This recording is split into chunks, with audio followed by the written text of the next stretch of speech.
الحمد لله نحمده ونستعينه ونستغفره ونؤمن به ونتوكل عليه ونعوذ بالله من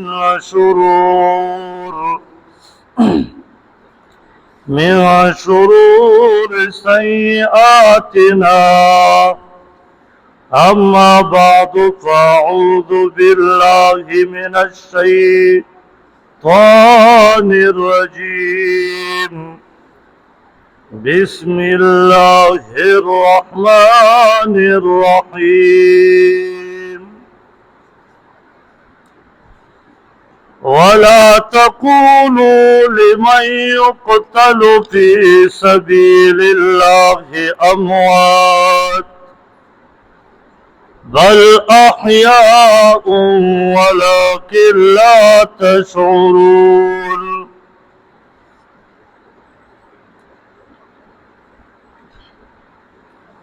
قال رسول الله صلى الله عليه وسلم: لو كان بعدي نبيا لكان عمر بن الخطاب رضي الله تعالى عنه. ایما عزیزانو، دا عمر رضی اللہ تعالی عنہ دا شہادت پبارک موضوع شروع ہوا چھے عمر رضی اللہ تعالی عنہ دا اسلام دویم لمبر خلیفہ دے پا امت کے او دا دلو شانو دل اللہ رب العزت کم او بیش 44 لاکھ مربع میل باندے بادشاہت ورکڑیو. قیصر او کسرا داد دپ حکومت کے فتح شوے. فارس داد دپ حکومت کے فتح شو. فارس بیدی ایران تویل دومره پورې حکومت وکاو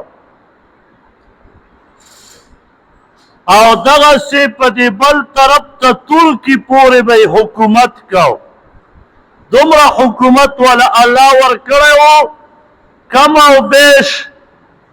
په 15 یا په 20 ملکونو د ده حکومت و د عمر رضی الله تعالی عنه. او عاجزی پکی دومره وه چې چا به نه پېژندو چې دا بادشاه دی.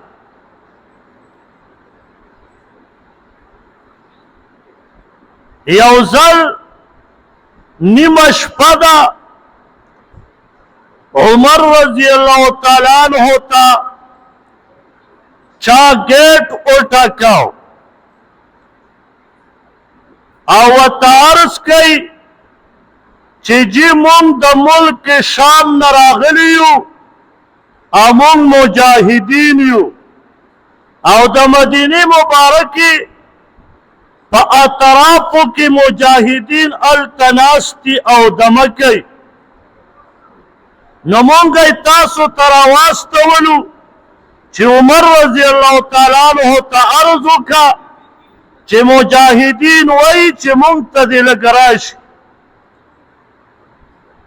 عمر رضی الله تعالی عنہ د نیمې شپې د خوب نه راپاڅېده او را روان شه. وزیر چې کوم و د هغه نوم و عبدالرحمن بن عوف رضی الله تعالی عنہ. هغه کور ته ورغی. عمر رضی اللہ تعالیٰ عنہ ورته وفرمایل راوځه مجاهدین راغلي د مدینې مبارکې په اخوا سیب کې پراته دي راځه چې ورشو. وزیر او بادشاہ روان دی. نیمه شپه ده. عمر رضی الله تعالی عنہ چې ورغی چې اوی کته لښکر اوده دی او دوه درې چوکیداران مجاهدین ولاړ دي د مجاهدونو دپاره حفاظت کوي. عمر رضی الله تعالی عنہ هغه چوکیدارانو ته وفرمایل اوس هغې پیژني نه چې کوم صحابه وو پکې هغې خو پیژندو د ملک شام خلقو څه پیژنده چې عمر رضی الله تعالی عنہ دا دی. هغې ورته وویل چې ولې وایي تاسو اوده شئ او د مدینې مبارکې نه تاسو دپاره دوه چوکیداران راغله تاسو آرام وکئ. هغه چوکیداران اوده شو او عمر رضی الله تعالی عنہ او بل وسره وزیر دی عبدالرحمن بن عوف رضی الله تعالی عنہ تر ساره پورې چوکیداري وکړه. داسې بادشاهان زما بادشاه ګیټ ته خو به لس شل کسان پردي ولاړ دي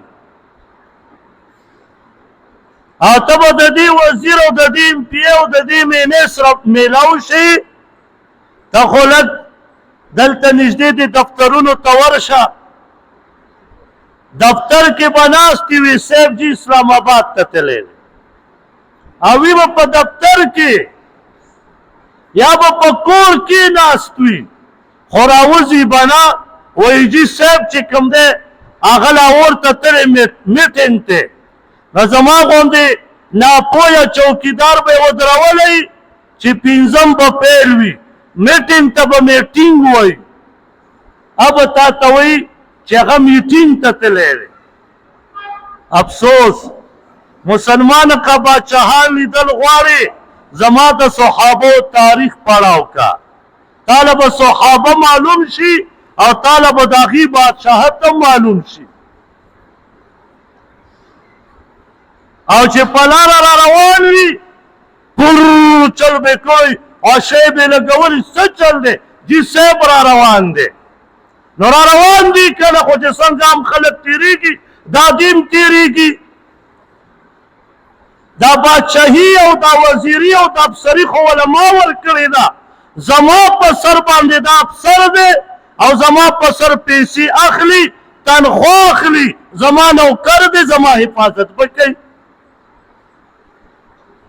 نو دا برو یې سره لګولی دی چې ټول بازار یې په سر راخیستی والله چې دا زما نوکران دي قسم په الله که دا یې نشي کولی اخوا دې شي بل سړی به کېنو زما مشري به کوي او زما په سر باندې د حکومت نه تنخوا اخلي. خو افسوس دا دی هغې نه مو یو بلا جوړه کړې چې جی بس زه په هسپتال کې ومه ما صرف تپوس وکړم سر یو تپوس کوم پلانکی صاحب ته چا راواستولمه ډاکټر چې هغه له ورشه ما ته یو خوشه خوشه ما ته مې غلی کېنه ته زما نوکر یې دا ته چې دلته ناست یې او کمپیوټر باندې ټک ټک ټک ټک او پکې درته لګېدلې پیسې تاله میلاویږي بس سړي نه وار پار خطا شو مې دا ونه وایي چې زه تا نه یېرېږم مې په والله چې کمپلین در باندې وکړم او پې ومې هم کړو بیا مې دا ونه وایي چې زه ستا نه یېرېږم. افسوس دا دی چې دې ځان نه موږ افسران جوړ کړي خو والکه په هسپتال کې یا به نرس وي یا به نرسه وي نو به دغه حیثیت دی دی که نه زما د صحت کار نه تا ته پیسې حکومت درکوي. بس افسوس دا دی مونږ د خلقو سم یېرولي یو چې بلا ده ماشوم چې کله سړی وده کوي نو څه وایي بلا ولا نه وي هله بلا راله بس ماشوم بستره کې سر وردن نه کړي مونږ یې دغسې یېرولي یو. افسوس والله دې کې داسې نیکان خلک شته چې ته به پې سلام نه اچوې به په تا اچوي داسې نیکان خلک هم پکې شته خو افسوس دا دی چې ډېر لږ دي. نو عمر رضی الله تعالی عنہ بادشاہ دی او د خپلو ماتحتو د پوجیانو او د خپلو مجاهدینو چوکیداري په خپله کوي. دغسې نیکان بادشاهان زمونږ د ملک ته پکار دي. سهار شه مجاهدینو باندې عمر رضی الله تعالی عنہ په خپله لګیا دی، پتیلې ته ناست دی او ترکاري پرې تقسیموي او پخه یې کړه، تقسیمولی ترکاري تقسیم شوه چې د لرې مې وکته یو مجاهد لګیا دی او په ګس لاس خوراک کوي. عمر رضی الله تعالی عنہ ورپسې ورغی او ته وی فرمایل چې زما د نبي پاک صلی الله علیه وسلم سنت دا نه دي چې ته په ګس لاس خوراک وکړې، بلکې سنت دا دي چې په ښي لاس خوراک کوه. هغه صحابي ورته عرض کوي چې یا امیر المؤمنین رضی الله تعالی عنہ په غزوه تبوک کې زما ښی لاس دا شهید شوی دی او زما دا ښی لاس شل شوی دی، دا کار نه کوي، نو زه ځکه په ګس لاس خوراک کوم. عمر رضی الله تعالی عنہ په ژړا شو. هغه صحابي ورته عرض کوي چې دې کې ستا څه ګناه ده، ولې ژاړې؟ په دې نه ژاړم، په دې ژاړم چې سبا به د قیامت ورځي نو زه تا نه معافي غواړم، سوال درته کوم چې د قیامت په ورځ نبي علیه الصلاة وسلام ته زما شکایت ونه کړې چې د الله پیغمبره زه خو ستا مجاهد ومه، ستا صحابي ومه، ما خپلې کبرې به څنګه اینځلې، ما به لامبل څنګه، ما به د کور کار څنګه کو،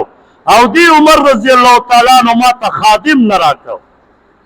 وی په دې د نه معافي غواړم چې زما شکایت د قیامت په ورځ نبي علیه السلام ته ونه کړې، ځکه چې ما سره غلامان نشته، زه ډېر عاجز بنده یم د الله. معافي ترې غوښته، معافي تا پسې به یونټ یې راواچي، ته خو لږ دفتر ته ورشه، ولټه به در باندې په تا غوسې کوي، والکه خو زما نوکر یې، یونټ یې دې راپسې زیاتي اچولې، کمې که. په دې کې ستا د غوسې څه کار دی؟ عمر رضی الله تعالی عنہ یریدو چې قیامت په ورځ په ما باندې رپورټ پیش نه کړي، د دې زمانې به په تا سترګې راوباسي. بس افسوس دا دی والله په والله چې دا تاریخ ته پړاو کې، دا تاریخ ابن کثیر پړاو کې، دا تاریخ اسلام مولانا اکبر شاه آبادی رحمه الله چې کوم کتاب لیکلی هغه چې پړاو کې، او ته د صحابو دا نقش قدم پړاو کې، والله چې ته به ووایې چې یارې دا خو په مونږ کې که چېرته په زرونو کې یو سړی وي په کې دې نشته. او دغه ستړي او دغه قانون دا نن یورپ خپل کړی دی، د هغې که وزیر وي او که د هغې بادشاه وي، د کور مخه به خپله وینځي او خپله به یې صفا کوي. وګورئ که نه په نېټ خورڅه موجود دي. د لندن وزیر دی، وزیر په وزیرانو کې دی، هغه د خپل کور مخه صفایي نه وه کړې، صفایي والا راغله وایي کته چې ښه تا د کور مخه نه ده صفا کړې، نن ټک ټک پرې لیکلې وکړه، وایي چې ته $120 چې کوم دی جرمانه شو. هغه وزیر معافي مو غوښته او ویې ویل چې او زما څه کار و، ما نه صفایي پاتې وه، حکومت کې $120 جمع کړ. دې ته قانون وایي. هغې چې کله پاچا کېږي تاریخ به د چا پړاوی؟ د صحابو او د عمر رضی الله تعالی عنہ. مونږ والا چې بادشاه کېږي لارډ میکال قانون به پړاوی، جی دا د په 104 ده او دا د په 102 ده او دا د په 103 ده، چار مار دو پکې نشته، بس قرآن څه وایي او نبي علیه السلام څه فرمایلي، بس خبره ختمه. خو افسوس دا دی چې مونږ د خپل دین دا مونږ شاته غورځولی. نعوذ بالله من ذلک، ته به وایې چې زمونږ دا دین نیمګړی دی. قیصر روم بادشاه خپل سفیر راولېږه چې ته لاړ شه او دا عمر رضی الله تعالی عنہ وګوره چې دا څنګه انسان دی چې په ټوله دنیا یو روب دی. کم بادشاہ ته چې خط ولیږي بادشاہ یې کولاولی نه شي رب پرې لګي چې څه به یې پکې لیکلي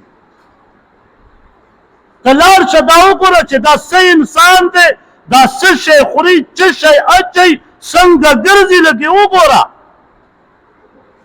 هغه قیصر روم سفیر چې راغی مدینه مبارکې ته را داخل شو تپوس یې وکړه چې ایس مسلمانانو ستاسو بادشاه کم یو دی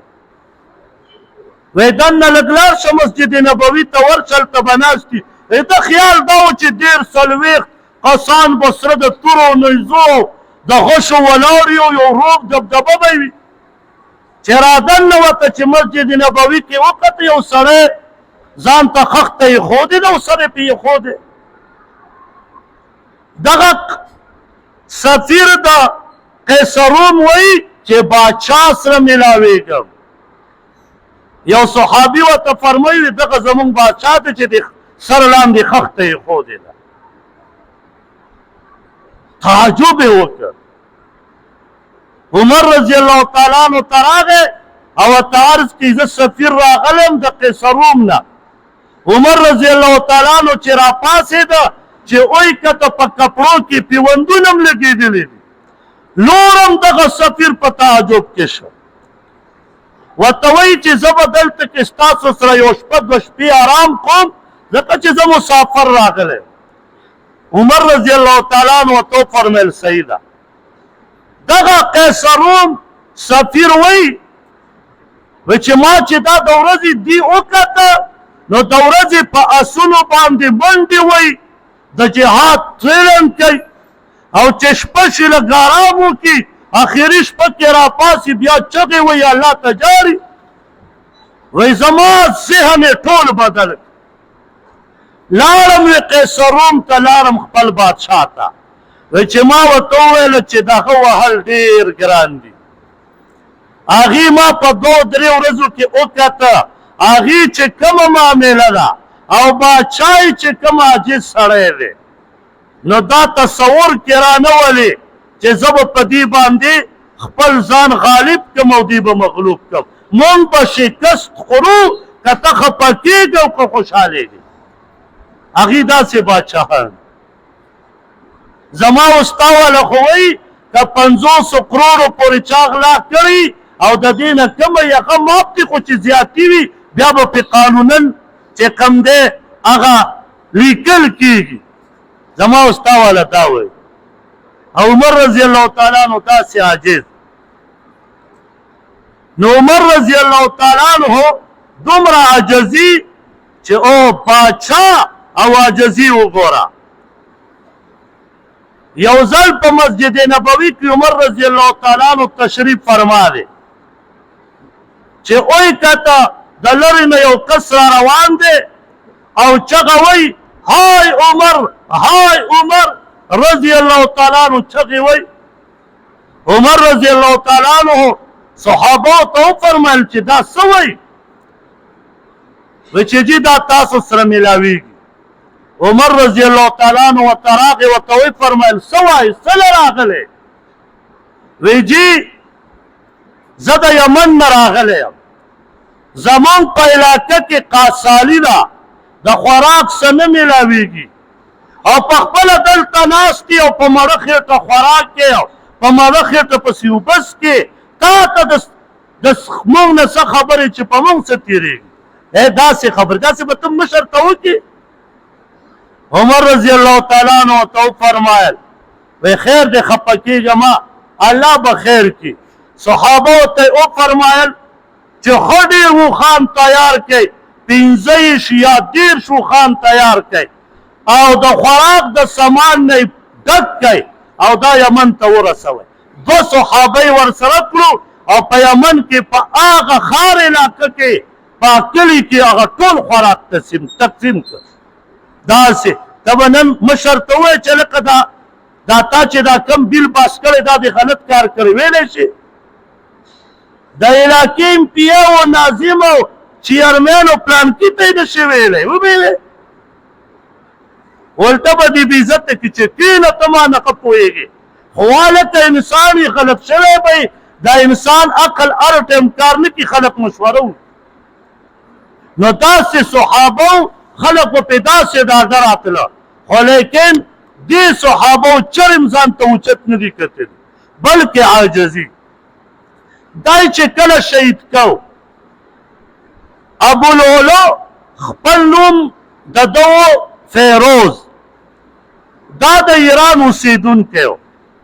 او دا و کافر و مجوسی و د اور عبادت به کو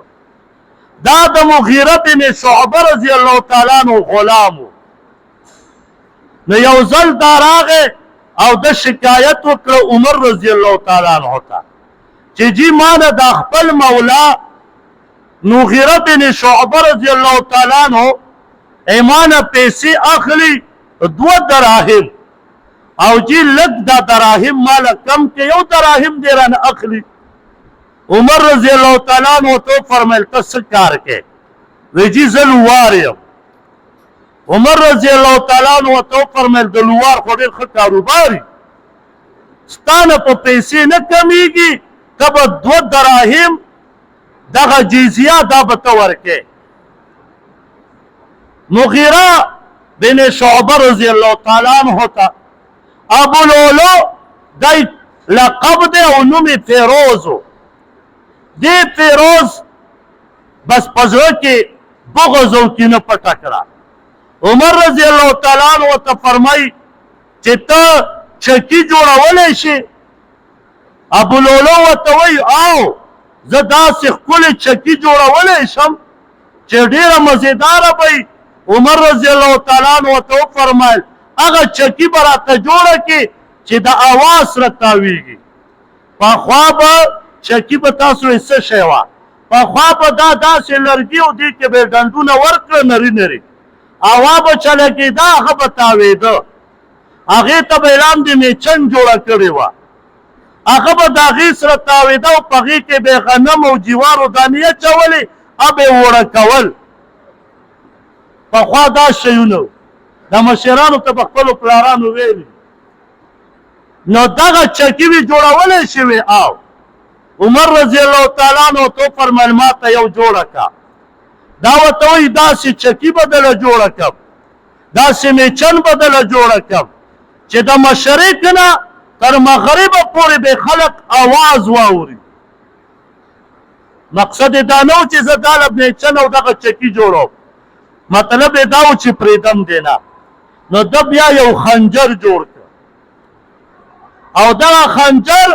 2 طرفونه یې جوړ کړه او دواړه تیره او دې له یې زهریله اوبه ورکړې ولې لوارو پې پوهېدو عمر رضی الله تعالی عنہ د بد ورځ وه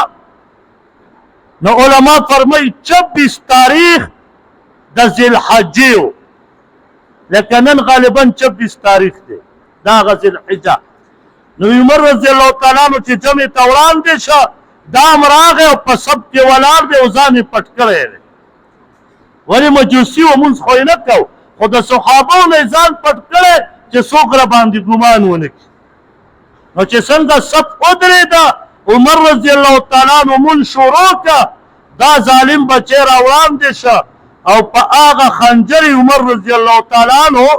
تاریخ اسلام لیکي وی دا 6 غزاره ووالو 6 غزاره دومره جلتی کی او بیا واپس وتو چې واپس وتو نو صحابه صفونه او صحابه کوشش کو چې ونیسو نو د خنجر داسې والو ډېر صحابه په هغې کې زخمیان کړه کلیب بن ابي بکیر رضی الله تعالی عنہ هغه دومره تیز والو چې هغه په ټیم باندې شهید شو په سب کې نو عبدالرحمن بن عوف رضی الله تعالی عنہ دا ورپسې ولاړو ابولولو التا یو صحابي په صادر کمبل ور واچول او را پریوت خپل ځان په خپل حلال نو عبدالرحمن بن عوف رضی الله تعالی عنہ باقی جمع توران دیشا و عبدالرحمن بن عوف رضی الله تعالی عنہ جمع ورکړه د سحر منځو عمر رضی الله تعالی عنہ کور تراوست او په دغه حالت کې منځ وکړه عمر رضی الله عنہ منځ وکړه بیهوش او بیا را پاسېد مونځ یې وکړه بېهوشي پې بیا راله نو عمر رضی الله تعالی عنہ چې کور ته راوست نو حاکم یې وله راوسته ډاکټر نو هغه ورته وویل چې دله تاسو پی ورکئ لږې نو چې پی وله ورکړه نو هغه پی تې په خېټې مبارکې بهر راووت بس صحابه تمه کټ شوه چې به دا نه پاتې کېږي عمر رضی الله تعالی عنہ وفات کېږي او دا به شهید شي عمر رضی الله تعالی عنہ 3 ورځې ژوندی و 3 ورځې بیا د اتوار په ورځ بعضې تاریخ لیکي د هفتې په ورځ بعضې تاریخ لیکي د اتوار په ورځ په 1 محرم باندې عمر رضی الله تعالی عنہ آخري حالت ډیر خراب شو عمر رضی الله تعالی عنہ عبدالله رضی الله تعالی عنہ چې خپل زوی وخت ته وفرمایل چې لاړ شه او زمونږ د مور نه اجازت واله که د دې اجازت وي د نبي علیه الصلاة والسلام سره به ما دفن کړي نو عایشه رضی الله تعالی عنها ورته فرمایي دا خو ما ځان ته منو دی و ځکه زما کمره وه چې دلته به ما دفن کوي خو عمر رضی الله تعالی عنہ لوی شخصیت دی هغه له اجازت دی چې راشي بس چې دفن کوی دفن یې کوي عمر رضی الله تعالی عنہ چې دا خبر واورېد ډېر خوشحاله شو خو خپل بچي ته یې وویل چې بچیه هسې نه چې د عایشې رضی الله تعالی عنها مکمل زړه نه وي زموږ د مور کله چې وفات شم او جنازه مې وشي او روان مې کوي بیا هم چې تپوس وکړئ هسې نه چې په ژوندون یې زما خیال ساتلی او پس د مرګ نه اراده بدله شي عمر رضی الله تعالی عنہ چې کله وفات کیږي نو په کټ کې ملاست دی عبدالله بن عمر رضی الله تعالی عنہ خپل زوی ورسره ناست او ورته فرمایي چې بچیه ما لږ د کټ نه لاندې د خاورو ته ښکته که زه رب ته روان یم او زه دا خپله ګیره مبارکه او دا خپل سر مبارک دا رب کریم ته په دې زمک کې په دې خاورو کې داسې وهم روام چې الله پاک ما وبخي او الله په ما رحم وکړي اوهو داسې صحابه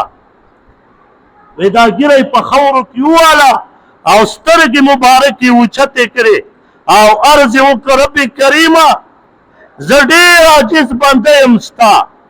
یا الله په ما رحم وکړه یا الله زما ګناهونو نه درگذر وکړه او یا الله ما جنت ته بوځه یا الله ستا ډېر عاجز بنده را روان دی تعالی یا الله په ما رحم وکړه په هغه خاورو کې ګیره مبارکه په خاورو وه او شهید شو داسې فریاد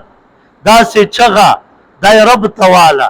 افسوس مسلمانه په تا چې تکلیف راشي ته بابا له چغې وې افسوس مسلمانه په تا او ما چې تکلیف راشي ته کاکا او بابا ته چغې وې ته سیده سن پیر ته چغې وې ته عبدالقادر جیلاني رحمت الله علیه ته چغې وې مسلمانه د چغې د فریاد اورېدلو والا په دنیا کې صرف څوک دی والله چې صرف رب دی رب هغه خوږ رب ما ورته پرېښود الله فرمایي وایای فرهبون ای زما نه چېرته ځې زما بنده یریږي زما نه ویریږه افسوس مسلمانه ما ورته په بیمارۍ او په مرګ کې بابا ته چغې وو کاکا صاحب ته چغې وایي چغې مغموه الله فرمایي د چغې لایق صرف زه یمه ته ماله خو چغه ووه ګوره چې څنګه مدد دې کړو نو الله رب العزت عمر رضی الله تعالی عنہ ته مرګ د شهادت ورکړه او چې کله دا زخمی شه عمر رضی الله تعالی عنہ نو اوی فرمایل چې زه چا وخلی ومه نو یو کس ورته عرض وکړه چې جي ته ابولولو فیروزی نوم یې چې دی هغه مجوسي هغه وهلی وي وی الحمدلله وی شکر الحمدلله په دې د رب نه ډېر خوشحال یم چې یو مسلمان زما ورور په ما غزار نه دی کړی وی که کافر کړی دی هسې هم کافر دی نن مسلمان ته ګوري مسلمان سوی وی د پلانکی مرګ ما ته روا دی کله دا خبره دې وکړه دا لږ د سرحد مدرسې ته لاړ شه او تپوس وکړه د مفتیانو نه چې ما داسې خبره کړې ده الله پاک انسان قتل په انسان حرام کړی دی مګر قاضي چې وکړي فیصله د قرآن و حدیث مطابق دې نه علاوه چې چاته وایي چې د مرګ ما ته روا دی حرامو ته د حلال وویل کافر کېږي پې بس مسلمان وده دی نو الله پاک دې مونږ او تاسو ویښ کړي یو مسله ده بعضې خلک وایي چې جی زه په نکاح کې د پلانکې تورسرې د نکاح پلار ومه نو دغه زنانه به ما نه پرده کوي او که نه دا مسلمان یو نوم جوړ کړی دی پرده خو پرېږده داسې پرده تا نه فرض ده لکه څنګه چې پردي سړي نه د زنانه پرده فرض وه چې تی 50 کرتې د نکاح پلار شي ستا نه پرده فرض ده فرض په دې ټکي نه خلاصېږي زه د نکاح پلار داسې کشمیر دې فتح کړی دی دی که نه او دا یې ناروا کړې ده چې نکاح پلار یې پردی سړی هغه به د نکاح پلار جوړی چې د دې جینۍ د دې کس سره نکاح ابدي حرام وي یا یې پلار وي یا یې رور وي یا یې ماما وي د دې سره نکاح حرامه ده که نه ابدي داسې سړی به نکاح پلار جوړی موږ به د شاخې تاخې نه وقص راولو دا زما د نکاح پلار دی دي که نه څه کوتک دی یو خو دغه مسله یو د دې نه ځان بچو بله یو اهم مسله دله کوم دا ښه واورو زمونږ ټول عمر نظر په دې حضرت خېټ او په خوراک یاري جیوې چې په لسم محرم دی ښه خوراک پوخ که که نه بس چې ټول کال په ښه خوراک کې ما له یو کس وویل چې استاد جي والله چې دا دروغ دي ما یې ولې وایي ما په هغه ورځ باندې ښه خوراک پخ کړی و وایي ما وی که خیر وي ټول کال به ښه خوراک کوم وایي مړه ټول کال مې دال خوړلی دا ولې وجه دا ده واورئ اوس نقطې ته غوږ کېدی حسنین د حسین رضی الله تعالی عنه د لوږې مړ شوی و شهید شوی و او که په مړه خېټه شهید شوی و د لوږې وفات شوی و که نه د تندې نه وفات شوی و او که تنده ورته نه وه لګېدلې وفات شوی و د تندې د لاسه وفات شوی و او هغې په ناره خېټه شهید شوی و په ناره خېټه باندې تږی د دنیا نه تللی و دلته وله خلقو جوړ کړو چې ښه خوراک پوخ کوي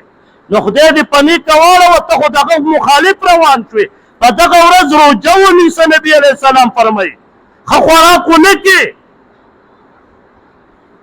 هغې د لوږې وفات شوي ته دلته خېټه دومره ډکه کړې افسوس دا د مسلمانه په کومه روان یې لږ سوچ وکړه زما پلار چې په لوږې نه مړ شي زه به بیا روټۍ خورم زه به ټول عمر کې په مړه خېټه روټۍ ونه خورم حسنین خو ما ته د خپل مور و پلار نه زیات خواږه و هغې د لوږې د لاسه تلي ته په مړه خېټه قبر ته ځې نو ته څنګه د هغې سره مینه کوې پته نه لګي چې دا دین نه مونږ څه جوړ کړي ده سره په هغه ورځ هم د خېټې غم وي چې خېټه ډکو بس وجیب چرګان مې وخوړلي نه دي بس څه به وایو نه الله مو دې معاف کړي دا زما خبرې بعضې ټایم کې چې خلک اوري ما ته خلک وایي دا نیونی دی نیونی خبرې کوي والله چې زما په دې خبرو سوچ وکړي کور ته لاړ شي یو 10 منټه پې ځان ته کښېنه او سوچ پې وکړه که غلطه وه راشه کمرې ته راتلي استاد جي مړه سې غول دې خوړلي او که صحیح وه نو راته وایه شاباس ښه کار دې کړی زما په خبرو د ډایرکټ د ځان نه پتې مه لګوئ سوچ پې وکړه او دا زنانه قبرونو ته ځي اله حسنین تږي دي په قبرونو ته پاسه اوبه اچوي نو ولې چېرته پیپ دې لګولی هلته حسنینو ته اوبه ځي که څه به ووایو چا ته وجاړو والله نه د اوبه اچول شته والله نه باجري شته نه ستا د پلار پیمان یې ووایه دغه باجري چې چرګانو ته خلک اچوي ستا پلار چې د پلار د قبر ته پاسه دا باجري اچوي ستا پلار د باجرۍ قابل دی ستا پلار خو د سونو او د ظواهراتو قابلو سونه والا جواهرات والا چاندي والا د پلار د قبر د پاسه واچوه باجري دې خوشې کړې د پلار د قبر د پاسه اچوه دا په اسلام کې نشته نه دا شربتونه شته او نه د خوراکونه شته او نه اوبه اچول شته او نه باجره شته او نه ګولونه په قبرونو اچول شته خو بس دا دلته مسلمانانو شی جوړ کړی د خېټې نه الله دې موږ او تاسو ته بچ کړي واخر دعوانا